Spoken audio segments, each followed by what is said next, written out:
السلام علیکم ورحمۃ اللہ وبرکاتہ۔ احمدہ وصلی علی رسولہ الکریم، اما بعد فاعوذ باللہ من الشیطان الرجیم، بسم اللہ الرحمن الرحیم۔ لا تحرک به لسانک لتعجل به ان علینا جمعہ وقرآنہ فاذا قرأناہ فاتبع قرآنہ ثم ان علینا بیانہ۔ صدق اللہ العظیم۔ رب اشرح لی صدری ویسر لی امری واحلل عقدۃ من لسانی یفقہوا قولی۔ حضرات، اس سورہ مبارکہ کا مکمل ترجمہ بھی ہم پڑھ چکے اور اس کی ابتدائی 15 آیات پر بھی بیان ہو چکا۔ اب آئیے آگے نبی اکرم صلی اللہ علیہ وسلم سے خطاب ہے، لا تحرک به لسانک لتعجل به۔ اے نبی صلی اللہ علیہ وسلم، اپنی زبان کو اس قرآن کو سیکھنے اور یاد کرنے کے حوالے سے تیزی سے حرکت مت دیجیے۔ نبی اکرم صلی اللہ علیہ وسلم کو جتنی محبت قرآن حکیم کے ساتھ تھی اور جتنا کچھ شوق تھا آپ پر کہ جب آپ پر وحی نازل ہوتی تھی تو اسے فوراً یاد کرنے کی کوشش کرتے تھے، تو اللہ تعالیٰ نے فرما دیا کہ آپ اس کی فکر نہ کیجیے، اس قرآن کو آپ کی سینہ مبارک میں محفوظ کر دینا اور آپ کی زبان پر جاری کر دینا ہمارے ذمہ ہے۔ لا تحرک به لسانک لتعجل به۔ اے نبی، آپ اپنی زبان کو تیزی سے حرکت مت دیجیے اس قرآن کو یاد کرنے کے لیے کہ جلدی سے اس کو سیکھ لیں۔ ان علینا جمعہ وقرآنہ، اس قرآن کا جمع کر دینا اور پھر اس کو پڑھوا دینا، آپ کی زبان پر رواں کر دینا، آپ کی زبان پر جاری کر دینا، وہ ہمارے ذمہ ہے۔ فَإِذَا قَرَأْنَاهُ فَاتَّبِعْ قُرْآنَهُ، اور اے نبی صلی اللہ علیہ وسلم، جب ہم اس قرآن کو پڑھوا دیں آپ کو تو پھر اتباع کیجیے اس پڑھے ہوئے کا، جو قرآن آپ تک پہنچ چکا، جو آپ کے دل میں محفوظ ہو چکا۔ تو یہاں گویا کہ خطاب صرف نبی اکرم صلی اللہ علیہ وسلم ہی سے نہیں ہے، بظاہر تو آپ سے ہے لیکن اصل میں خطاب تو امت سے ہے۔ حضور سے بڑھ کر کون ہوگا کہ جو قرآن پر عمل کرنے والا نہ ہو، جو قرآن کو حفظ جان بنانے والا نہ ہو؟ لیکن یہاں حکم دیا گیا کہ جب اس کو پڑھوا دیں، جب آپ کی زبان پر جاری ہو جائے، فَاتَّبِعْ قُرْآنَهُ، تو اس قرآن کا اتباع آپ پر لازم ہے۔ یہ پڑھا ہوا جو قرآن ہے اس کی اتباع کیجیے۔ ثُمَّ إِنَّ عَلَيْنَا بَيَانَهُ، اور پھر ہمارے ہی ذمے ہے اس کی تبیین اور توضیح۔ دیکھیے، وضاحت آیات قرآن حکیم میں بھی آپ کو ملے گی۔ القرآن یفسر بعضہ بعضا، قرآن حکیم کی ایک آیت جو ہے وہ دوسری آیت کی تفسیر کر رہی ہے۔ پھر یہ کہ نبی اکرم صلی اللہ علیہ وسلم کا اپنا اسوہ اور آپ کی احادیث جو اس ضمن میں ہمارے لیے ایک بہت بڑی شے ہے، بہت بڑی رہنمائی کا جذبہ۔ تو یہ فرمائے گا ثم ان علینا بیانہ، پھر اس قرآن کو تبیین اور اس کی توضیح، اس کی وضاحت، اس کی تفصیل بھی ہمارے ذمہ ہے۔ کلا بل تحبون العاجلہ، یہ آیات تو تھی نبی اکرم صلی اللہ علیہ وسلم سے خطاب کرتے ہوئے کہ اب پھر دیکھیے انہی لوگوں کو کہ جن کے سامنے یہ آیات قرآنیہ پیش کی جا رہی ہیں، جو مشرکین مکہ ہیں، جو آپ کے مخاطبین اول ہیں،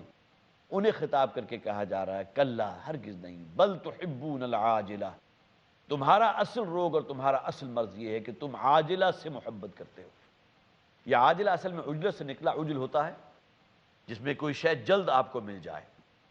تو عاجلہ دنیا اس حوالے سے کہ آپ کو فوری طور پر آپ کو اس کا ریوارڈ یا آپ کو جو منفعت ہے حاصل ہو جاتی ہے، گویا کہ آپ نے کوئی کام کیا اور اس کا فوری بدل آپ کو مل گیا۔ جبکہ آخرہ وہ ہے کہ آپ نے کوئی کام کیا اور اس کا نتیجہ آخرت میں نکلے گا۔ جیسے ہمارے ہاں کہا جاتا ہے عام طور پر کہ نیکی کر اور دریا میں ڈال۔ کسی کے ساتھ آپ نے کوئی نیکی کی ہے، کوئی بھلائی کی ہے، لیکن یہ کہ اس کے بعد آپ بھول جائیے، یہ نہ سمجھیے کہ میں نے اس کے اوپر کوئی احسان کیا ہے، بلکہ وہ اس کا ریوارڈ اور اس کا اجر جو ہے وہ اللہ سے طلب کیجیے۔ تو کلا بل تحبون العاجلہ، اصل مرض یہ ہے کہ دنیا کی زندگی سے تم محبت کرتے ہو۔ یہاں کی چمک دمک ہے، یہاں کی رعنائیاں ہیں، یہاں کی دل فریبیاں ہیں، جو انسان کے پاؤں کے اندر جو ہے بہت بھاری بیڑیاں بن جاتی ہیں۔ وَتَذَرُونَ الْآخِرَةَ، اور آخرت سے کوئی معاملے کو تم پس پش ڈال دیتے ہو، اسے مؤخر کرتے ہو۔ وجوہ یومئذ ناظرۃ الی ربہا ناظرہ، اس دن بہت سے چہرے وہ ہوں گے کہ جو بڑے تر و تازہ ہوں گے، کھلے ہوئے چہرے ہوں گے۔ الی ربہا ناظرہ، اپنے رب کی طرف دیکھتے ہوئے، اپنے رب کی رحمت کے امیدوار۔ اب قیامت کے دن ظاہر ہے یہی دو انجام ہیں۔ اس کا ممکن ہے کہ تجربہ آپ حضرات کو بھی ہوا ہو، جب ہم اسکول میں پڑھا کرتے تھے، جو رزلٹ کا دن ہوتا تھا تو ہر شخص کے چہرے کے اوپر لکھا ہوا ہوتا تھا کہ اس نے کیسے پرچے دیے ہیں، اس نے امتحان کیسا دیا۔ کچھ چہرے اس دن رزلٹ والے دن جو ہے بہت ہی شادہ و فرحاں، بہت ہی تر و تازہ چہرے، ہنستے کھیلتے ہوئے چہرے، اس لیے کہ انہیں معلوم ہے کہ ہم نے جو محنت کی تھی، ہم نے امتحان جو دیا تھا، بہت اچھے پرچے ہوئے تھے، آج ہمارا بہترین رزلٹ آئے گا۔ اور کچھ چہرے اگرچہ ابھی رزلٹ اناؤنس نہیں ہوا لیکن چہرے جو ہیں بالکل کملائے ہوئے ہیں، خوفزدہ چہرے ہیں، چہرے کے اوپر گویا کہ سیاہی تھپی ہوئی ہے۔ یہی معاملہ آخرت میں بھی ہوگا، اس لیے کہ انہیں معلوم ہے کہ ان کے کرتوت کیا تھے۔ کس طرح اللہ کے حرام کو انہوں نے اپنے لیے جائز اور روا رکھا تھا۔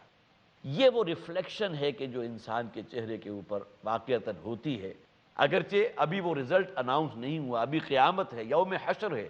تمام لوگوں کو جمع کیا گیا ہے، تمام لوگوں کو عدالت خداوندی کے کٹہرے میں ابھی کھڑا کیا گیا ہے، لیکن اس دن بھی یہ دو قسم کے چہرے وہاں موجود ہوں گے۔ وجوہ یومئذ ناظرۃ الی ربہا ناظرہ، وہ چہرے جو بڑے تر و تازہ ہیں، کھلے ہوئے چہرے، شادہ و فرحاں، اس لیے کہ انہیں معلوم ہے کہ ہم نے جو سعی و جہد کی تھی، ہم نے دین کے لیے جو اپنے اوقات لگائے تھے، اللہ کی فرما برداری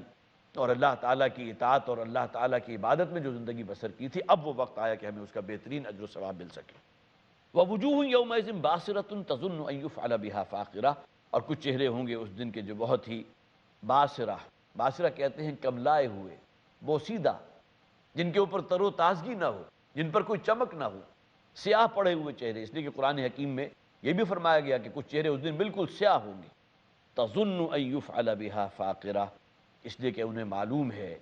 وہ گمان کر رہے ہوں گے اس دن کہ اب ان کے ساتھ أن يفعل بها فاقرہ، اب ان کے ساتھ وہ فعل کیا جائے گا، وہ سلوک کیا جائے گا جن سے ان کی کمر کی ہڈی ٹوٹ جائے گی۔ اور ظاہر ہے کہ یہ انجام بہت ہی برا انجام ہے، یہ بدکاروں کا انجام ہے، یہ فاسقوں اور فاجروں کا انجام ہے، یہ ایسے لوگوں کا انجام ہے کہ جو اگرچہ یہ سمجھتے رہے ہو اپنی تئیں کہ ہم بڑے مسلمان ہیں، لیکن یہ کہ ان کی زندگی میں اسلام کہیں دور دور تک نظر نہ آ رہا ہو۔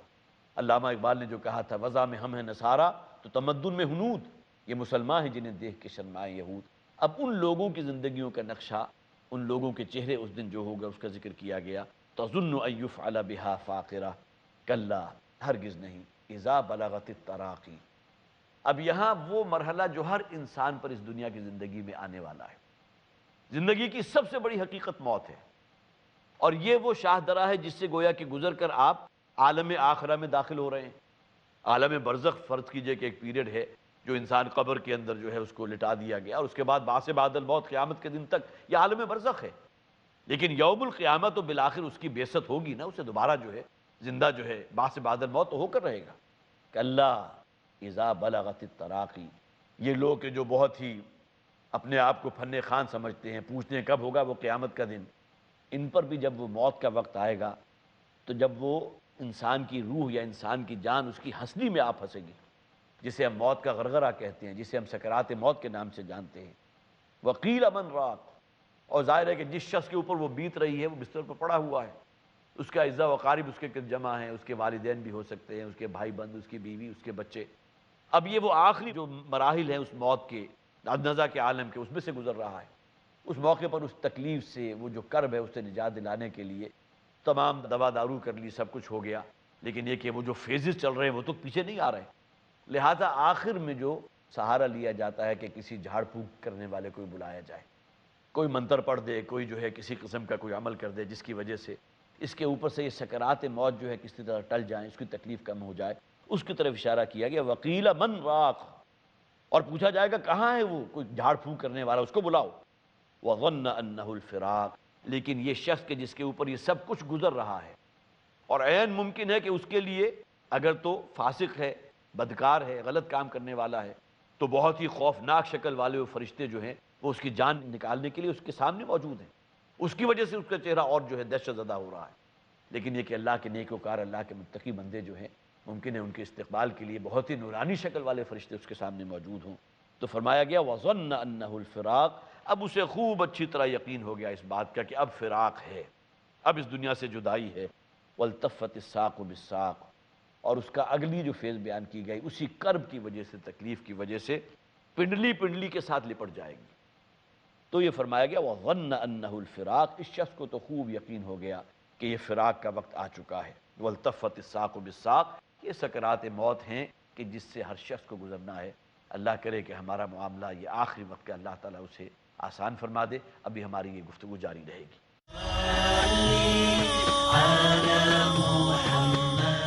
السلام علیکم ورحمۃ اللہ وبرکاتہ۔ ابھی وقفے سے پہلے سورہ قیامہ کی جو آیات ہم پڑھ رہے تھے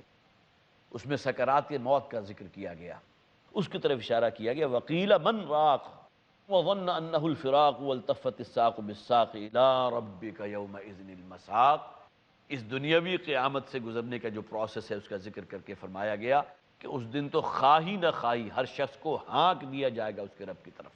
سواق کا لفظ آپ حضرات کے اکثر سنا ہوگا، ڈرائیور کو سواق کہتے ہیں، گویا کہ کسی سواری کو وہ ہانک رہا ہے، اسے ڈرائیو کر رہا ہے۔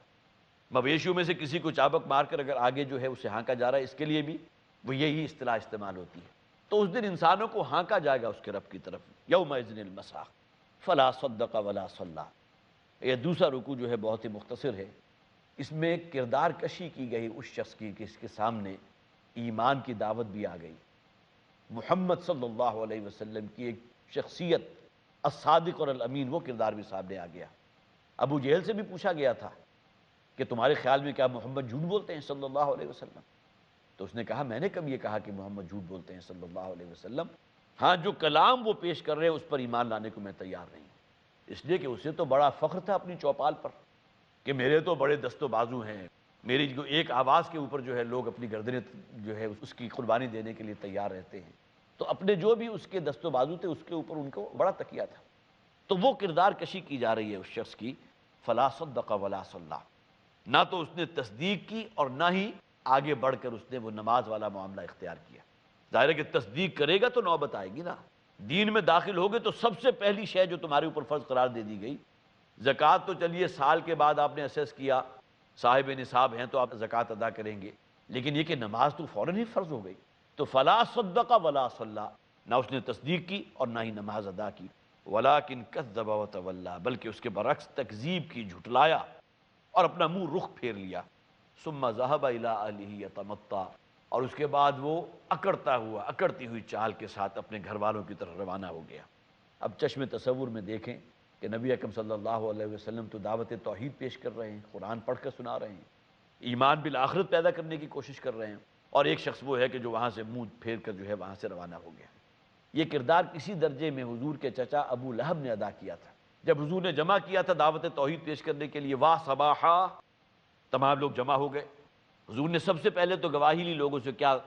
تم گواہی دیتے ہو کہ میں الصادق اور الامین ہوں؟ سب نے گواہی دی کہ آپ الصادق ہیں، الامین ہیں۔ لیکن جب حضور نے آخرت کا ذکر کیا، توحید کی دعوت پیش کی، تو سگا چچا تھا ابو لہب جس نے کہا تھا تبا لک لہذا جمعتنا،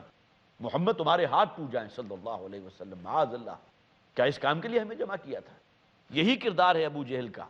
یہی کردار ہے اور ولید ابن مغیرہ کا، ابو لہب کا۔ ثم ذهب الى اهله يتمطى، اور یہ نہ سمجھیے کہ یہ شخصیتیں صرف اسی دور میں موجود تھیں، جب بھی دین کے لیے، حق کے لیے کام ہوگا اس قسم کی مخالفتیں اور یہ کردار سامنے آتے ہیں۔ اولا لک فاولا ثم اولا لک فاولا، تباہی اور ہلاکت اور بربادی ہے تیرے لیے، اور پھر فرمایا تباہی اور ہلاکت اور بربادی ہے تیرے لیے۔ یہ 4 مرتبہ الفاظ اللہ تعالیٰ کی طرف سے اس شخص کے لیے آئے ہیں جو دعوت توحید کو رد کر دے، اور پھر یہ کہ یہ ظاہر ہے کہ یہ کبر کی وجہ سے ہے، تکبر ہے، میں محمد کی بات ماننے کو تیار نہیں ہوں صلی اللہ علیہ وسلم، میری اپنی پرائرٹیز ہیں، اپنی ترجیحات ہیں، مجھے یہ کچھ دیکھنا ہے، اس طرح اور آگے سے آگے ایکسل کرنا ہے، دین کی ان چھوٹی چھوٹی باتوں کے اندر اگر میں کہیں الجھ کر رہ گیا تو میرا تو مستقبل تاریک ہو جائے گا۔ اب یہ وہ کردار ہے کہ جو آج کے مادہ پرستانہ دور میں آپ کو اپنی نگاہوں کے سامنے نظر آ رہا ہے۔ اولا لک فاولا ثم اولا لک فاولا، تباہی اور بربادی ہے تیرے لیے، پھر تباہی اور بربادی ہے تیرے لیے۔ ایحسب الانسان ان یترک سدی، کیا انسان نے یہ گمان کیا تھا وہ یوں ہی چھوڑ دیا جائے گا؟ یہ دیکھیے اول و آخر یہاں آ کر پھر باہم مربوط ہو گئے۔ ایمان بالآخرت تھا کہ جس سے آغاز کیا گیا تھا کہ کیسے ممکن ہے کہ ہمیں دوبارہ زندہ کیا جائے، جیسا کہ ہم نے پڑھ لیا ایحسب الانسان ان لن نجمع عظامہ، کیا انسان نے یہ گمان کیا تھا کہ ہم اس کی ہڈیوں کو جمع نہیں کر سکیں گے، اسے دوبارہ زندہ نہیں کر سکیں گے؟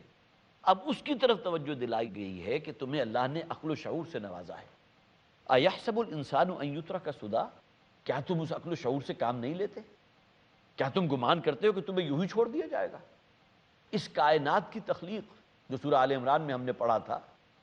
کہ اے پروردگار ما خلقت ھذا باطلا، اس کائنات کو تو نے کوئی عبث اور بیکار پیدا نہیں کیا، یہ با مقصد تخلیق ہے، انسان کو پیدا کیا گیا تو اس خاص مقصد کے ساتھ پیدا کیا گیا۔ تو ایحسب الانسان ان یترک سدی، کیا انسان نے یہ گمان کیا یوں ہی چھوڑ دیا جائے گا، اس سے کوئی پوچھ گچھ نہیں ہوگی؟